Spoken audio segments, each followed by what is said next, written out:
빌립보서 4장을 말씀드리면서 사도 바울이 감옥에서 사랑하는 성도들에게 권면했던 것,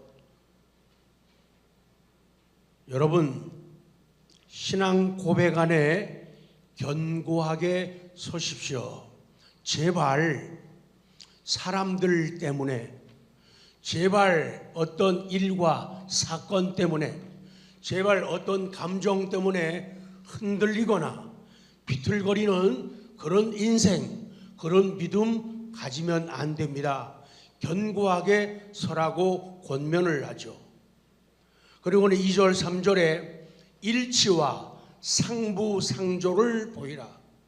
제발 좀 생각이 다르고 정치적 성향이 다르고 우리 환경 여건, 배움, 가짐의 정도가 다르다 하더라도 제발 좀 일치를 이루십시오. 좀 하나가 되십시오. 그리고 상부상조, 서로를 도우십시오. 그러면서 생쥐와 코끼리 이야기로 제가 마지막 말씀을 드렸죠. 내가 비록 코끼리라 할지라도 코끼리와 같은 영향력을 가지고 있다 하더라도 제발 코끼리 흉내내지 말고 코끼리처럼 자기의 가진 것, 아는 것, 위치, 신분, 계급, 직분, 그것 가지고 코끼리 행세하지 마십시오. 도리어 그것 가지고 저렇게 큰 은혜와 능력을 가진 사람이 생쥐와 같은 사람들에게도 배려하고 친절하고 함께 울고 함께 웃고 하는군요.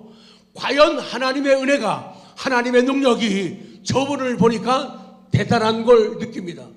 하나님의 은혜가 아니면은 저 코끼리 같은 사람이 겸손해지거나 결코 떵떵거리는 모습을 계속 가지고 있을 텐데 과연 하나님의 은혜입니다. 그리고 내가 비록 생쥐처럼 작고 초라하고 보잘게 없게 보인다 하더라도 하나님의 은혜로 말미암아 소망을 가지고 코끼리와 함께 팀웍을 이뤄가지고 역사를 이루면서 엄청난 다리를 우리 둘이서 흔들어 놨네. 그것이 하나님의 마음이고 그것이 사도 바울의 권면이라는 거예요. 근데 세상은 가면 갈수록 코끼리는 코끼리끼리 놀고 생쥐는 생쥐끼리 놀기 때문에 항상 코끼리는 서럽고 외로워요. 내 주변에 사람이 많은 것 같아도 없고 생쥐는 항상 외로운 거예요. 왜? 코끼리와 같은 인간들 지들끼리만 좋아하고 행복하고 만족하니까 우리 생쥐 같은 사람들은 자리 잡고 발붙일 틈이 없네. 이렇게 되면은 인생 뭐 친 거라고요? 종친 거예요. 뭐 친 거라고요? 초친 거. 이건 목사님 거죠. 그런 인생 살지 말라고 권면하는 거예요. 그리고 좀 인생이 힘들고 어렵다 하더라도 절대로 슬퍼하지 말라. 그래 기쁨을 가지라 그렇게 말씀하는 거예요. 내 속에 하나님 계시거든. 내 속에 소망이 있거든. 나는 하나님의 자녀이거든. 그것 가지고 기쁨으로 살아가라는 거예요. 그리고 또 한 가지 권면이 뭐냐? 선한 성품을 가지라는 거예요. 오늘 성경 본문 5절에서는 그 선한 성품 가운데 하나가 관용이에요. 속이 넓은 거예요. 통 큰 사람이 되라는 거예요. 말 가지고 이론 가지고 따지고 묻고 하지 말고 통 큰 인생을 관용을 보이라. 이게 하나님의 뜻이고 사도 바울의 권면이에요. 그리고 힘들고 어려워도 제발로 염려하지 말아라. 코 석자 나와가지고 그렇게 인생 살지 말아라. 그런 권면을 사도 바울이 쭉 하고 나서 오늘 이어지는 말씀, 권면한 다음에 사랑하는 성도들에게 고마운 얘기하는 거예요. 무슨 얘기한다고요? 고마운 얘기. 여러분 때문에 제가 행복했고 여러분 때문에 힘과 위로와 용기를 얻었고 여러분 때문에 각 도시를, 각 지역을 다니면서 복음 전하면서 엄청난 위로와 용기를 가졌습니다. 그러면서 오늘 말씀이 그거예요. 빌립보 성도들의 친절, 그 도움에 대해서 사도 바울이 감사하는 거예요. 여러분 정말 고마웠고 또 고맙습니다. 앞으로도 더욱 그럴 것입니다. 사도 바울은 빌립보 성도들이 이전에 베풀었던 물질적 봉사에 대해 감사하고 있어요. 당시 주고받는 바울의 일에 참여한 교회가 빌립보 교회 외에 아무도 없었다. 15절 강조합니다. 시작. 빌립보 사람들아, 너희도 알거니와 복음의 시초에 내가 마게도냐를 떠날 때 주고받는 내 일에 참여한 교회가 너희 외에 아무도 없었느니라. 너희가 복음을 처음 접한 초기에 그 말이죠. 이 마게도니아 지역, 마게도니아 교회 그러면은 사도 바울이 2차, 3차 선교 여행 때 방문해 가지고 복음을 전했던 암비볼리나 네아폴리, 빌립보, 데살로니가, 베레아 이 지역을 통틀어 말할 때 마게도니아 지역, 마게도니아 교회라 이렇게 말을 해요.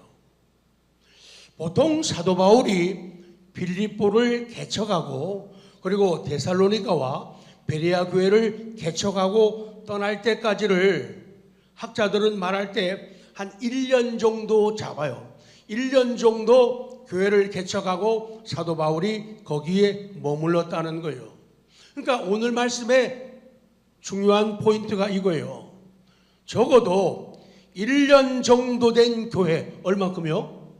1년 정도 된 성도들이 선교를 했다 그 말이에요. 1년 정도 된 교회가, 1년 정도 된 성도들이 사도 바울의 사역을 위해서, 하나님의 영광을 위해서 자신들의 시간, 자신들의 물질을 통해 가지고 선교에 동참했다고 성경은 말씀하는 거예요. 일부 때는 잘 돼요. 여기서는 놀래야 돼요. 안 그러면 다시 합니다. 1년 정도 된 교회, 1년 정도 된 믿음의 성도들이 선교하는 사도 바울을 도왔다는 그런 말씀이에요. 역시 센스가. 진짜 대단한 게다. 아니 1년 정도면 그런 사람들이 생각할 때는 1년 정도면 뭐 알겠어요. 근데 뭐 알죠. 왜? 교회에서도 6개월이면은 세례 받으시잖아요. 세례 받으면은 죄에 대해서 고백하고 신앙을 고백하고 하늘에 대한 소망을 가지고 나는 하나님의 자녀이고 나 교회에 소속된 사람이야. 그래서 세례를 받죠. 물 세례를 받아요. 물 세례를 받는 것은 성령 세례를 받았기 때문이죠. 그리고는 하나님의 교회에, 지역교회, 로컬 처치의 공동 회원으로서 존재하는 거예요. 그래서 그때부터는 사람들이 바른 신앙을 가지면서 그때 11조도 시작하는 거예요. 적어도 6개월이면 신앙생활에 승부가 나요. 1년도 길어요. 6개월이면 세례 받아요. 그런 1년 된 사람들이, 1년 된 교회가 선교의 역사에 동참하고 오늘 성경을 통해서 선교 역사의 일획을 감당했다 그 말씀이죠. 사랑하는 성도 여러분, 이 사도 바울의 신앙 정신은 감사와 기쁨입니다. 사도 바울은 빌립보 교회 성도들이 자신에게 베푼 친절, 도움을 성령의 감동으로 기록하고 있습니다. 물론 그 당시에는 그들이 바울에게 베푼 친절에 대해서, 베푼 도움과 사랑과 친절에 대해서 보답이 있지는 않았어요. 그러나 사도 바울은 이것이 아름다운 모습이라고, 선교하는 교회, 선교하는 성도, 선교하는 당신 정말 아름다워, 정말 매력적이야. 이거 성경 아닙니까? 이거 성경 아닙니까? 그리고 그것은 선교하는 것, 하나님을 기쁘게 한 것이라고 오늘 18절에 말씀하고 있는 거예요. 선교는 영혼을 살리는 일은 하나님을 기쁘시게 하는 일이라 그렇게 말씀하는 거예요. 여러분, 목사님이 헤븐 스튜디오 카페 회원인 거 아셔요? 들어와 봤어요. 몰라요. 목사님이 답글 남기고 가시는 거 아셔요? 들어와 봤어요. 알죠.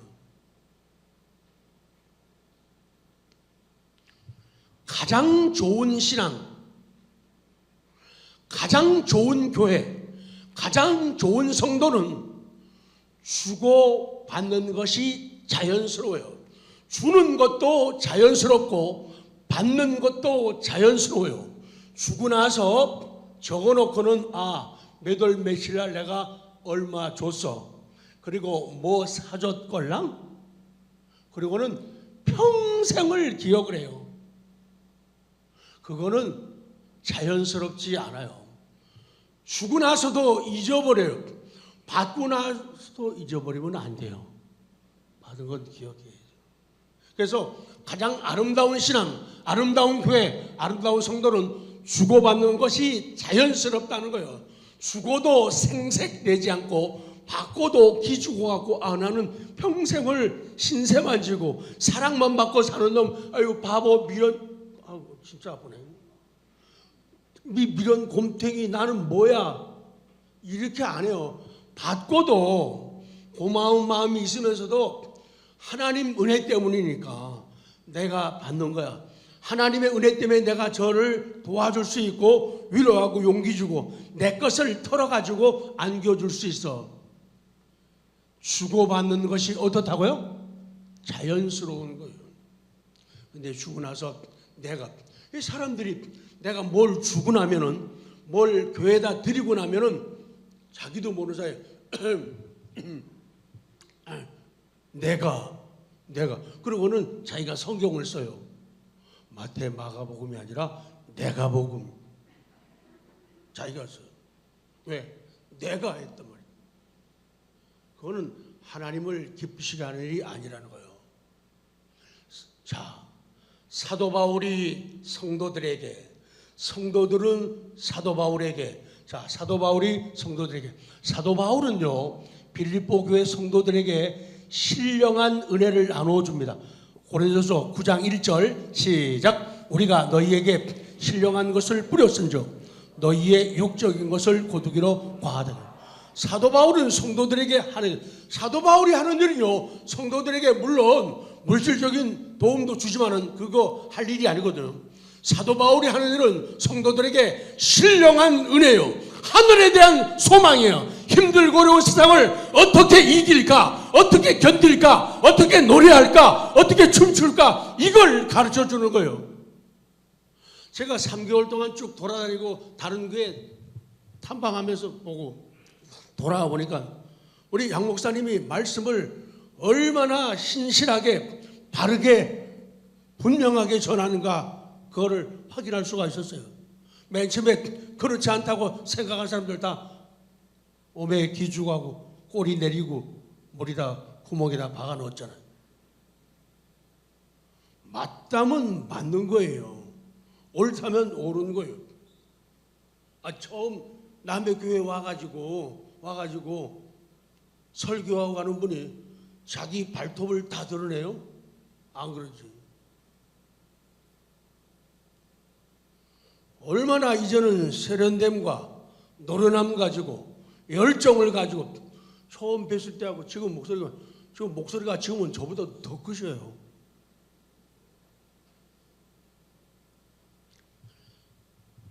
목회자가, 목사님이 하는 일은 성도들에게 신령한 은혜를 나눠주는 거예요. 그러니까 다른 덕 보려고 목사님에게 접근하면 안 돼요. 신령한 은혜, 우리를 위해서 말씀을 주세요. 우리 위해서 기도해 주세요. 우리를 위해서 울어주세요. 우리와 함께 가주세요. 아멘. 이렇게 목사님께 접근해야 된다 그 말이에요. 목사님은 신령한 은혜를 주고, 그 다음 교인들이 사도 바울에게, 빌립보 교회 교인들은 바울에게 물질을 주는 거예요. 너희의 육적인 것을 거두기로 과하다 하겠느냐. 신령한 은혜를 나눠줬으니 그 은혜를 인해서 여러분들은 목회자를 기쁘게 해드리고 즐겁게 드리고 용기를 주고 위로를 주고 커피 사줘도 괜찮은 거잖아요. 밥 사줘도 괜찮은 거 아니에요. 아니 봉투 하나 드려도 괜찮은 거 아니에요.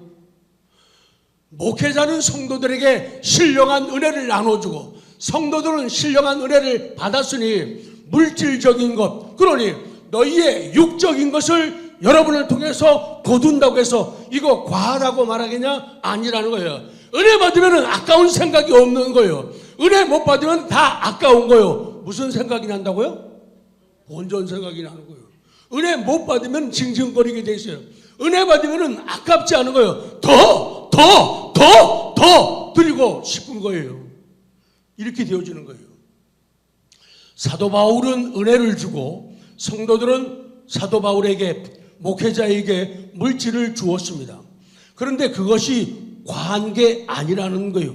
빌립보 성도들은 사도 바울을 특별히 언제 도왔어요? 함께 있을 때도 도왔지만은 특별히 사도 바울이 마게도냐를 떠날 때, 떠나서 아가야로 갈 때 그때도 주고받는 일에 준비하세요. 그 다음에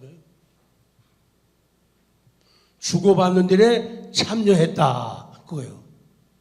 아, 그랬구나.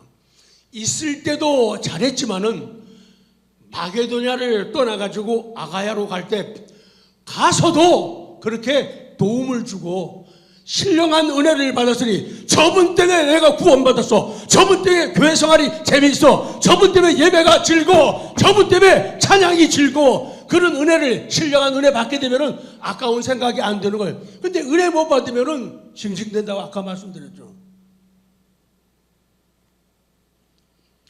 더 놀라운 것은 다른 어떤 교회들도, 다른 어떤 성도들도 그렇게 하지 못했을 때 빌립보 성도들, 아까 정확한 건 아니지만은 1년 정도 된 교회가, 1년 정도 된 성도들이 사도 바울의 선교 사역을 돕고 선교를 도왔다 그 얘기예요. 쭉 넘어가요. 정말로 빌립보 교회 성도들의 물질적 봉사는 독특했습니다. 그들의 신앙은 뛰어났어요. 정말로 빌립보 교회 성도들은 많은 교회들 중에 튀는 교회예요. 튀는 교회예요. 정말로 뛰어난 성도들입니다. 정과 사랑이 많은 성도들이었습니다.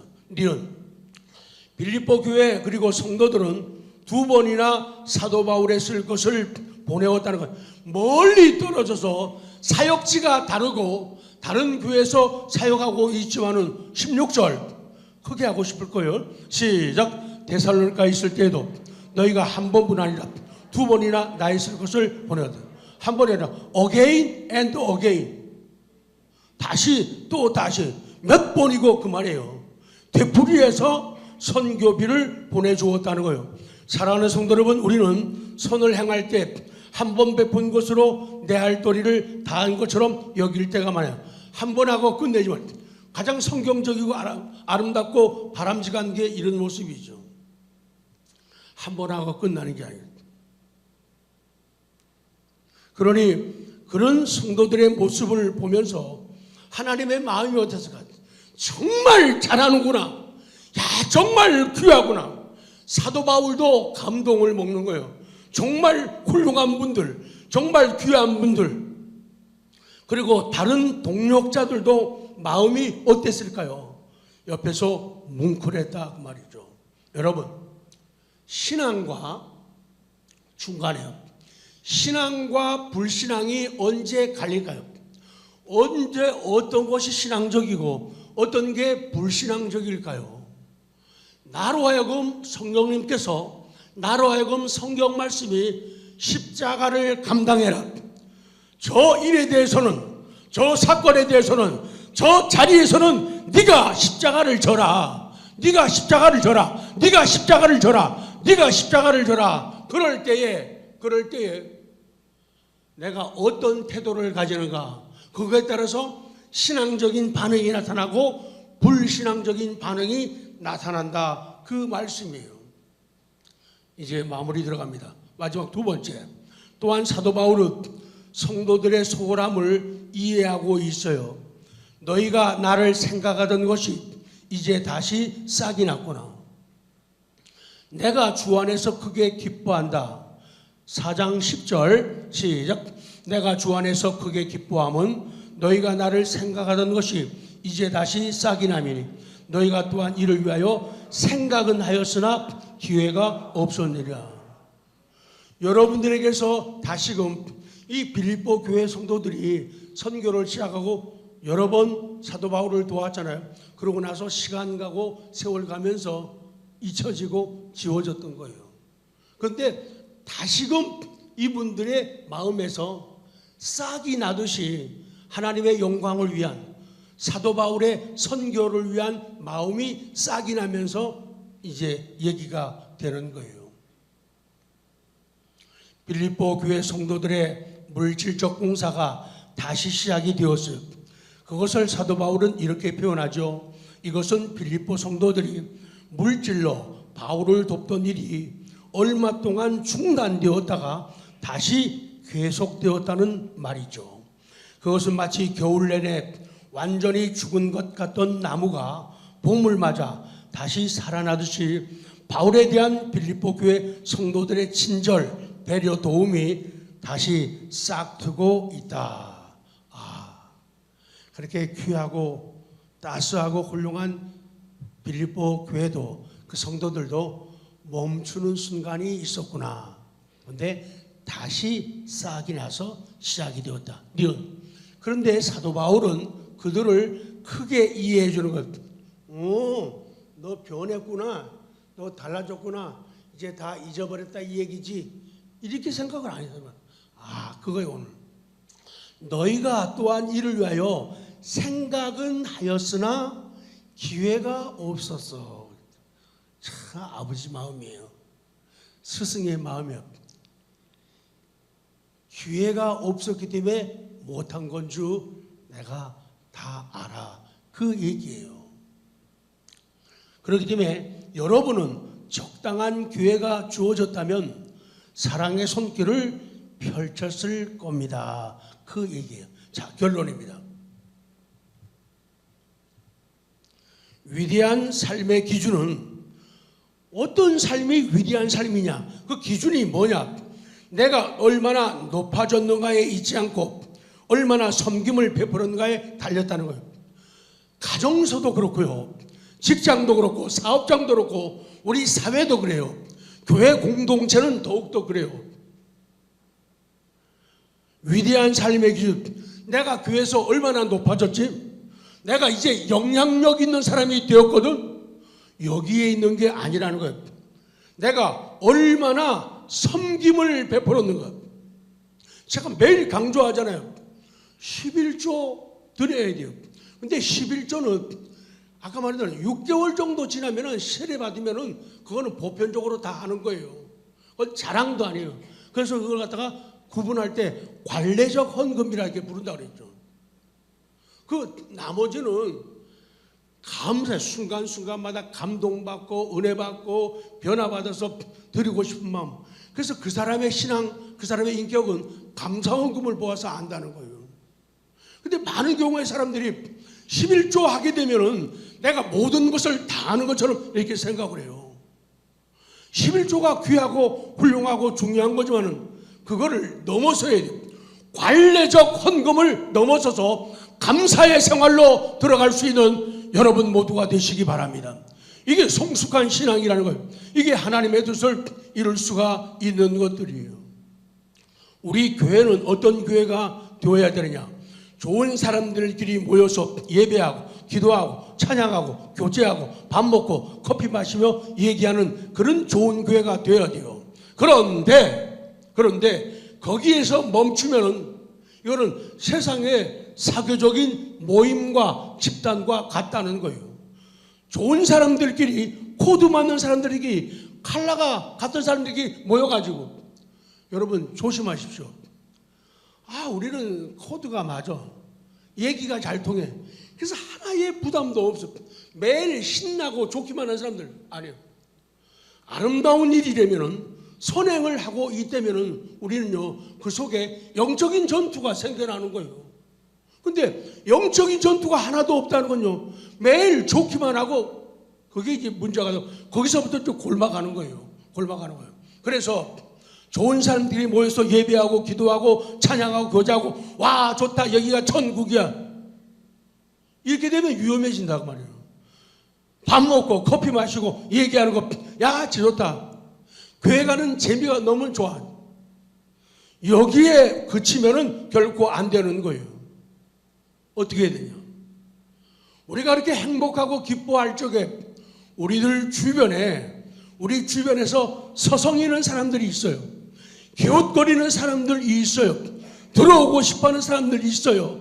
함께 끼고 싶어하는 사람들이 있는데 우리의 어두운 눈이 그걸 보지를 못하는 거예요. 그러니까 그들은 결국에는 떨어져 나가는 거예요. 그들은 멀어져 가는 거예요. 왜? 교회 갔더니 지들끼리만 코드만 자기들만 먹고 마시고 놀러 다니고 그렇게 되면 문제는 거예요. 교회 말만 사랑이지 사랑 없더라. 오늘은 한국의 한 빛, 내일은 세계 한 빛, 큰 빛, 하나의 빛이 되려면 어둠 속으로 가야 돼요. 빛을 비춰야 돼요. 근데 가만히 있으면 아까 장로님도 기도하셨지만 정말로 전 세계가 이 나라가 너무 힘들어요. 그러면 벌써 감동이 있다고 해요. 아마 목사님 장로들 마음속에 감동이 왔을 거예요. 아, 교회가 나설 때가 되었구나. 어떻게 하면 저들의 눈물을 닦아줄까? 저들의 신음소리에 함께할까? 우리 작은 것 십시일반이라도 모아서 그 수혜를 당한 사람들, 생명 잃은 사람들에게 한 걸음이라도 다가가자. 그런 은혜가 있기로는. 그럴 때 한 빛이 되는 거예요. 가만히 있어가지고 말로만 말하지 말라는 게 아니라 말만 하면 안 돼요. 기도하지 말라는 게 아니라 기도만 하면 안 된다는 거예요. 행동으로 액션으로 취하라는 거예요. 이제는 우리 한빛전에게는 엄청난 힘을 갖고 있어요. 어려운 사람을 위해서 한 사람이 그냥 10,000원씩만 모아도 몇백만 원이 돼요. 그러니 거기다가 조금만 애정을 하면 엄청난 일들을 만들고 벌일 수 있는 그런 에너지를 가진 성도들, 그런 교회가 되었다는 거예요. 그래서 사건을 만들어야 돼요. 어둠 속에 들어가야지 사람들이 우리 교회를 좋게 얘기하는 거예요. 자기들끼리만 하도 그러니까 우리 들어갈 틈이 없어. 이렇게 되면 안 된다. 그래서 성도 여러분, 내 집, 내 부서, 내 교회, 내 동네, 내 나라를 넘어서야 돼요. 그래야지 빛다운 빛이 되는 거예요. 그럴 때 한국의 한 빛이 되고 세계의 한 빛이 될 수 있는 거예요. 그래서 가만히 있으면 안 돼요. 내 집을 벗어나야 돼요. 내 부서, 기관, 구역을 벗어나야 돼요. 내 교회를 벗어나야 돼요. 내 동네 의정부를 벗어나야 돼요. 내 나라를 넘어서는 그런 놀라운 빌립보 교회 성도들 같은 그런 사명자가 되시기 바랍니다. 하나님의 계획, 특별히 지난 주일 우리 양 목사님께서 주보에 광고하신 것 보고 제가 참 감동을 받고 참 기쁨을 얻었습니다. 하나님의 일이기 때문에 우리가 애정을 가지고 해야 된다. 그래서 카페에다가도 좀 배려할 줄 아는 그런 인생, 그런 믿음. 하나님을 사랑하고 존경하고 높이게 되면 하나님께 순종하게 되죠. 양 목사님을 사랑하고 존경하고 높이게 되면 양 목사님의 가르침에 순종하게 되는 거예요. 무슨 이유되고 따지고 그렇지 않아요. 그래서 권면하고 부탁하고 신앙 안에서 명령하게 되면 오 예스 아멘 하고 순종하게 되는 거예요. 그래서 우리 새로운 시대를 열어가는 우리 모두가 되기를 원합니다. 그래서 시작 못한 분들, 시작했다가 멈춘 분들, 어떤 기회가 없었겠죠. 그러나 다시금 교회를 만들고 포착해서 하나님의 기쁨이 되는 위대한 역사를 이제 하반기에 만들고 그려가는, 그리고 색칠하는 은혜들이 넘치기를 기도합니다.